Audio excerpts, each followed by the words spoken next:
So అందులో భాగంగానే మనం గతంలో కూడా మాట్లాడుకున్నాం సార్ కస్తూరి గారి గురించి. అయితే తను కొన్ని మాటలు ఇవ్వడం జరిగింది. అది పెద్దగా మనకి నెటిజన్ దుమ్మారం కూడా చేశారు, పెద్ద టాపిక్ అయిపోయింది. అయితే అది కొంచెం కొంచెం మానుతుందన్న టైంలో ఇప్పుడు తన మీద రిమాండ్ అయిపోయింది. 29 రోజు అంటే ఈ నెల 29 రోజు రిమాండ్, 14 రోజులు రిమాండ్ వేశారు. సో ఓవరాల్ గా మీకు ఇది మొన్న మనం మాట్లాడాము. కస్తూరి గారి విషయంలో ఒక వేరు, రామ్ గోపాల్ వర్మ గారిది వేరు. రామ్ గోపాల్ వర్మ గారి దాంట్లో లోకేష్ గారిని, చంద్రబాబు నాయుడు గారిని, పవన్ కళ్యాణ్ గారిని అసభ్యకరంగా దూషించారు, మా నాయకుడిని దూషించారు కాబట్టి వాళ్ళ మీద యాక్షన్ తీసుకోండి అని ఇచ్చారు. అవును.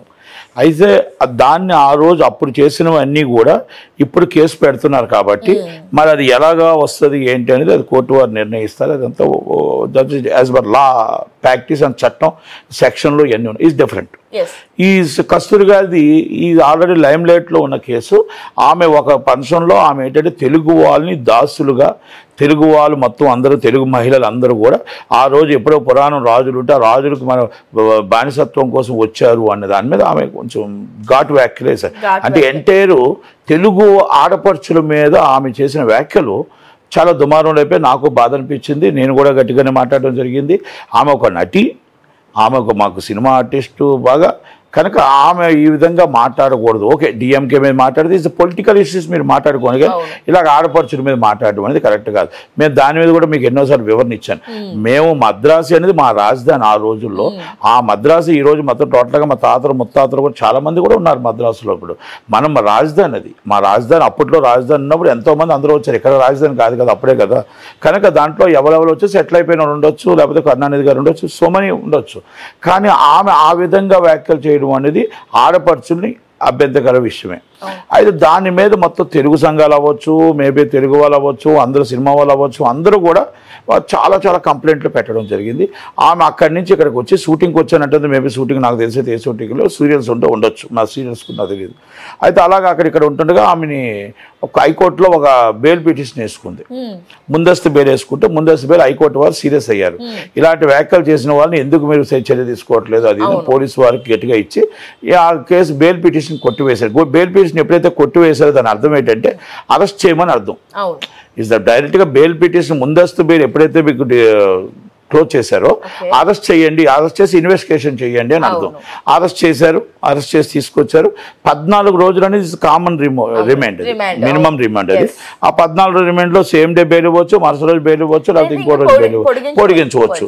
అది ఏదైనా సరే 14 రోజుల తర్వాత బెయిల్ చేస్తారు. అభిప్రాయం ప్రకారం తనకి 14 days ఏదో ఒకటి కొలిక్కి వస్తుందా లేకపోతే పొడిగించబడుతుంది అనుకుంటున్నారు? కాదు కాదు, non bailable warrant so money cases ఉన్నాయి కాబట్టి కస్టడీ పిటిషన్ వేస్తారు. సో మనీ కేసెస్ అంటే చాలా చాలా కేసెస్ ఉన్నాయి కాబట్టి కస్టడీ పిటిషన్ వేసి ఆ కస్టడీలోనే మొత్తం టోటల్గా ఆమె అనే వ్యాఖ్యలకు ఏంటి మొత్తం వివరణ తీసుకొని ఎందువల్ల మాట్లాడారు, ఏంటి, ఎవరి కోసం మాట్లాడారు, అవన్నీ కూడా వివరణ యాజ్ పర్ ఇన్వెస్టిగేషన్ ఆఫీసర్ అంతా తీసుకొని ఆ రిపోర్ట్ ఫైల్ చేసి ఛార్జ్ షీట్ ఫైల్ చేయాలి. కనుక ఆల్రెడీ పీటీ వారెంట్లు చాలా మంది వేసి అన్ని పోలీస్ స్టేషన్లో కూడా రిమైండ్ చేస్తారు. ఎందుకంటే సేమ్ కేసు సేమ్ అఫెన్స్ కాబట్టి. అదంతా మళ్ళీ ఆమె హైకోర్టుకు సుప్రీంకోర్టుకు వెళ్ళి ఆ సుప్రీంకోర్టులో మొత్తం అన్ని కేసులు ఒకటేసారి క్లబ్ చేయమని మొత్తం టోటల్గా క్లబ్బింగ్ పిటిషన్ వేసుకొని మా కేసులను ఒక్కడే చేయండి, నాకు ఇబ్బంది ఉంది, నేను ఆడపిల్లని అని చెప్పి మీరు మాట్లాడతారా, ఏం చేస్తారా అనేది different, is as per law different. కానీ ఆడపడుచుల్ని ఇబ్బంది పెట్టడం, ఒక ఆడపిల్లగా ఆడపడుచుల్ని ఇబ్బంది పెట్టడం, ఆడపడుచుల్ని అసభ్యకరంగా మాట్లాడడం అనేది ఆమె మొత్తం తోట క్షమించడాని నేరం, దాంట్లో నో డౌట్. ఎందుకంటే ఆమె కూడా మా తోట ఆర్టిస్టే కాబట్టి. కానీ అలాంటి విషయాల్లో మనము ఆచితూచి ఇప్పుడు మనం మైక్లో మాట్లాడుతున్నాం, మాకు నోరు ఉంది కదా అని, భావస్వేచ్ఛ ఉంది కదా అని ఇష్టం వచ్చినట్టు మాట్లాడకూడదు. ఏదైనా మాట్లాడేటప్పుడు అవతలవాసి మనం ఎవరు మాట్లాడినా వాళ్ళకు విలువ తగ్గకుండా, వాళ్ళని అసభ్యకరంగా మాట్లాడకుండా ఇష్యూస్ బేస్డ్ మాత్రమే మాట్లాడాలి. అలా మాట్లాడి మనం ఎవరు ఏంటని మాట్లాడాలి తప్ప ఎప్పుడు కూడా ఎదుటి వాళ్ళని అసభ్యకరంగా మన ఇబ్బంది పెట్టే మాటలు మనం మాట్లాడకూడదు అనేది మన ఇటు బస్సులో. మనం మాట్లాడేటప్పుడు ఎవరైనా సరే, ఏ యూట్యూబ్ ఛానల్ అయినా, ఏ సాటిలైట్ ఛానల్ అయినా, ఎనీ పర్సన్ ఇది మొత్తం విశేషకులైనా ఎవరైనా అర్థం చేసుకోవాల్సిన బాధ్యత ఉంటుంది. ఈ రోజు కాకపోతే రేపైనా చట్టం తన పని తాను చేసుకుపోతుంది. లా అనేది మనకు ఉంది, మనకు రాజ్యాంగం ఉంది. రాజ్యాంగం చట్టం లోబడే మనం ఏ పనైనా చెయ్యాలి అనేది మనం గుర్తుపెట్టుకోవాలి. Yes. ఇది కస్తూరి గారు మొత్తం తప్ప వైలేషన్ చేశారు కాబట్టి కస్తూరి గారికి కంపల్సరీ మామూలుగా పెట్టిన సెక్షన్లన్నీ కూడా డిఫరెంట్ నాన్ అవైలబుల్ సెక్షన్స్ ఉన్నాయి కాబట్టి ఆ డిఫరెంట్ దాంట్లోనంతా కూడా ఛార్జ్ షీట్ ఫైల్ చేసిన తర్వాత ఆ మీద ఏదైనా మనం చెప్పగలం. ఇప్పుడు ఆల్రెడీ హైకోర్టు వారు స్క్రాష్ పిటిషన్ ఆల్రెడీ హైకోర్టు వారు ముందస్తు బెయిల్ కొట్టేశారు కాబట్టి ఆమె సుప్రీంకోర్టుకి వెళ్తారా లేకపోతే మళ్ళీ హైకోర్టులోనే రెగ్యులర్ బెయిల్ పిటిషన్ వేసుకుంటారా ఏంటనేది వెయిట్ చేసి చూడాలి. కనుక ఈ విషయంలో మాత్రం నేను మళ్ళీ రిపీట్ చేస్తున్నాను, ఆడపడుచుల్ని అసభ్యకరంగా ఎవరు మాట్లాడినా అది తప్పే. మనం ఎవరు మాట్లాడినా ఇప్పుడు వర్మ గారు ఎవరైనా ఎవరికోసమైనా మాట్లాడినా తప్పే, రేపు పోసాని కృష్ణమూర్తి గారు ఇష్టం వచ్చిన మాట్లాడినా తప్పే. ఎవరు మాట్లాడినా ఇష్యూస్ బేస్డే మాట్లాడాలి తప్ప మనం సబ్జెక్ట్ కోసం మీరు ఏం కావాలో అది మాట్లాడాలి తప్ప ఇలాగొచ్చి మీరు ఎవరు పెడితే వాళ్ళ ఫ్యామిలీస్ని మనం టార్గెట్ చేసి మాట్లాడడం కరెక్ట్ కాదు. కానీ రామ్ గోపాల్ వర్మ గారు నాకు తెలిసి మరి ఎవరిని టార్గెట్ చేయలేదు. మేబీ ఆ రోజు అప్పుడు పెట్టిన ఫీట్స్ వాళ్ళ మీద పవన్ కళ్యాణ్ గారి మీద వాళ్ళ మీద పెట్టిన ఫీట్స్ మీద కంప్లైంట్ పెట్టి ఉండొచ్చు అంతే. రైట్. సో అలాగే ఇంకొక టాపిక్ వచ్చేసి బాగా ఇప్పుడు వైరల్ అవుతుంది ధనుష్ అండ్ నయనతార టాపిక్. అయితే ఇది బయోపిక్ తీసుకునే టైంలో తన బయోపిక్లో ధనుష్ గారిది ఒక 3 seconds వీడియో పెట్టినందుకు 10 crores జరిమానా వేసినట్టు మనం చూస్తున్నాం. అయితే ఇవి కూడా వాళ్ళిద్దరి మధ్యలో పాత పగలు అని కొంతమంది నయనతార గారు ఒక పేపర్లో పేర్కొన్నారు.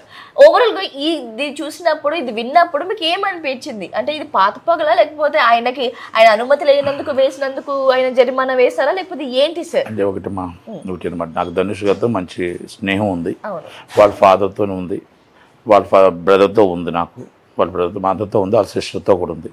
వాళ్ళ అక్కగారు మత్తుటేట్లో మేము కొలవర్తి సినిమా తీసాం. కొలవర్తి సినిమాలో మాకు మంచి అనుబంధం ఉంది. వండర్ బార్ ఫిల్మ్స్ కానీ మీకు దాంట్లో అన్నీ కూడా దాంట్లో వాళ్ళ అక్కగారు కానీ మేము కానీ అందరం కూడా మంచి రిలేషన్ ఉంది. కాకపోతే ఏంటంటే ఆయన కూడా ఒక సిస్టమేటిక్గా వెళ్తాడు. మన ఐశ్వర్య వాళ్ళ మిస్సెస్ గారితో కూడా మంచి అనుబంధం ఉంది, ఎవరు రజనీకాంత్ గారు అమ్మాయితో కూడా. అయితే కొన్ని సందర్భాల్లో అసలు యాక్చువల్గా అది matter of the small issue. మనం ఎనీ ప్రొడ్యూసర్ని మనం బయోపిక్ తీసుకున్నప్పుడు పర్మిషన్ అడుగుతాం.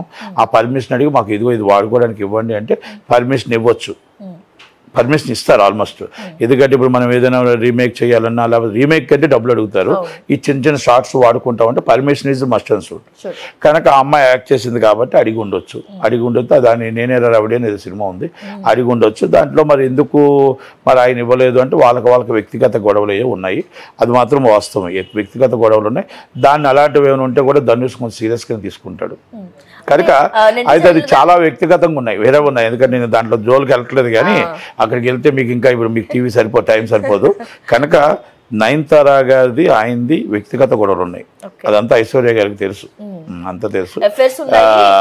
ఏదైనా ఇంకా అలాగే నేను అన్న కానీ గొడవలు ఉన్నాయి. ఆ గొడవలు అది ఐశ్వర్య గారికి కూడా తెలుసు, అందరికీ తెలుసు. కాబట్టి ఆ గొడవల్లో ఏదో 10 కోట్లకు నోటీస్ పంపించాడు అంతే. దానికి ఆమె లీగల్గా ఫైట్ చేసుకుంటానంటుంది, కనుక లీగల్గా ఫైట్ చేసుకోవచ్చు. కానీ ఒకటి మాత్రం నేను చెప్తా, any is a biopic, any artist and any producer is a permission compulsory 3 minutes and 2 minutes. మనం వాళ్ళ సొంతానికి అమ్ముకోవడానికి వాడుతున్నాము అంటే ఒక బిజినెస్ అంటే ఒకటి ఉంటుంది. ఒకవేళ మనం ఆ బయోపిక్ తీస్తున్నాం కాబట్టి దానికి ఏమైనా ఇది ఉంటే ఒకటి ఉంటుంది. లేదు అనుకుంటే దాంట్లో బయోపిక్లో ఒకవేళ మేము బిజినెస్కి చేస్తున్నాం కాబట్టి మీకు వచ్చిన లాభంలో మాకు ఎంత వాడుతున్నారు కాబట్టి మాకు ఈ పర్సంటేజ్ ఇవ్వండి అని ఒకటి ఉంటుంది. ఇస్ డిఫరెంట్ థింగ్స్ ఉంటాయి. పర్సనల్స్ వేరు, ఈజ్ బిజినెస్ వేరు. అంటే నా కంటెంట్ తీసుకొని నువ్వు బిజినెస్ చేసుకుంటున్నావు కాబట్టి నాకు వాటా ఇవ్వు అంతే. ఇవన్నీ ఉంటాయి. కానీ ధనుష్ గారు డబ్బుల కోసం ఇలా చేస్తుంటారా లేకపోతే వీళ్ళు పాత పగలే చేస్తుంటారు? మీరు ఒక్క మాట్లాడు. ఆ ఒక్కటి అడక్కు ఎందుకంటే అది ఏదున్నా త్వరలోనే తెలుస్తుంది కాబట్టి ఆ ఒక్కటి అడక్కు. నాకు మంచి ఫ్రెండ్స్, వాళ్ళు మంచి ఫ్రెండ్స్. నయనతార గారు నాకు పరిచయం లేదు కానీ వాళ్ళు నాకు మంచి ఫ్రెండ్స్. అందుకనిసే ఎందుకు ఆ ఒక్కటి అడక్కు అని అందుకే చెప్పేశాను. దయచేసి ఫ్యూచర్ వాళ్ళిద్దరూ లేఖలు ఎలా తెలుసుకుంటారో మీరు అడిగారు కాబట్టి నేను సమాధానం చెప్పాను. Thank you. ఇప్పుడు పొలిటికల్ గా కొంచెం